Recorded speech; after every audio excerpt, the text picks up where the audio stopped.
Joining me to discuss is the Senior Director of Government Affairs at the National Taxpayers Union, Tommy Aiello. Tommy, it feels like a win, actually, for a lot of folks. Wouldn't you agree? Well, good afternoon. Thanks for having me. Tax day, it's usually a bad day for taxpayers, but this year it's a little encouraging. We're seeing refunds up about 11% compared to last year. That's an extra $350 back in people's pockets on what they would have otherwise gotten. We're seeing the total amount of refunds up to $250 billion.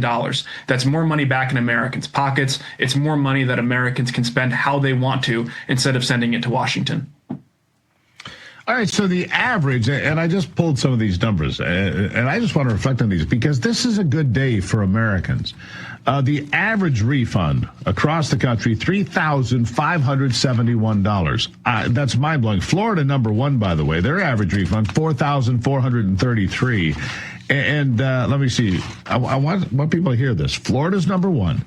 Texas, number two. Wyoming, number three. Nevada, number four. Louisiana, number five for total tax returns being the highest. 5 red states. The red states getting far more. Do they work more in red states, Tommy? I me's going on here? Yeah, that's not a coincidence. I think it's just proof that Republican leadership works. And look, the numbers are so good, not because, it just randomly happened. Those numbers are so good because of President Trump's big, beautiful bill and what Republicans in Congress did. Remember, no Democrats voted for this bill. They voted against no tax on tips, no tax on overtime, and no tax on Social Security. They voted against a higher child tax credit and a higher standard deduction, among many other changes. That's what's fueling these higher refunds, and it's proof that when you actually want to legislate and use this majority properly, big things can happen for the American people. Yeah, one more number for folks. The biggest average refund for a county in America. If we're going to have something to dream about, Teton County, Wyoming. The average refund for a working person in Teton County, Wyoming. Now, that's where Jackson is, to kind of give you an idea. It's a wealthy county. $15,156. The average refund, $15,156. And look, you look at the restaurant industry, service industries, they can be cyclical. Right now, April's not a great month for service industries generally. It's kind of a month it's a tweener month, if you will.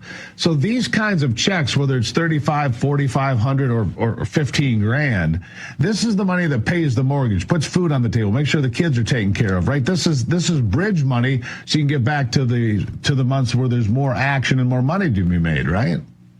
That's right. It's more money back in people's pockets. And I think we need to remember that, we need to do more to make Americans' lives better. President Trump, he's done a great job at lowering inflation compared to what it was. Putting more money in people's pockets will help them feel a little bit richer this month. And we need to remember that there were the changes to the IRS tax withholding schedules. So we're seeing bigger paychecks because of what President Trump did.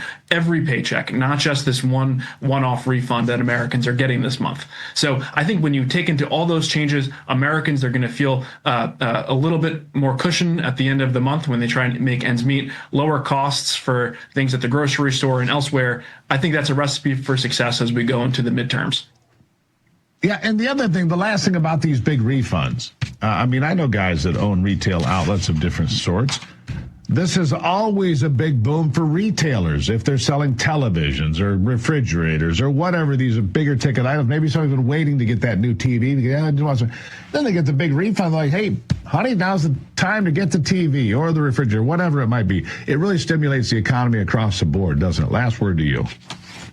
Consumer spending 70% of the U.S. economy. The more consumers spend, the more economic growth there is. And one quick thing on the changes in the One Big Beautiful Bill. It did so much for small businesses and businesses of all sizes, locked in that 20% small business deduction, and made these really important pro-growth business changes that'll help stimulate the economy, more investment, more jobs. It's a really encouraging tax day.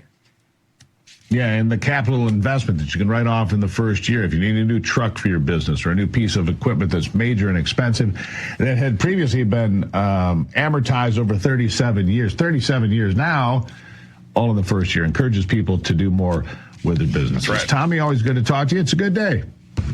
Thank you, Steve. Really appreciate the time. Yeah. Yes, sir. And now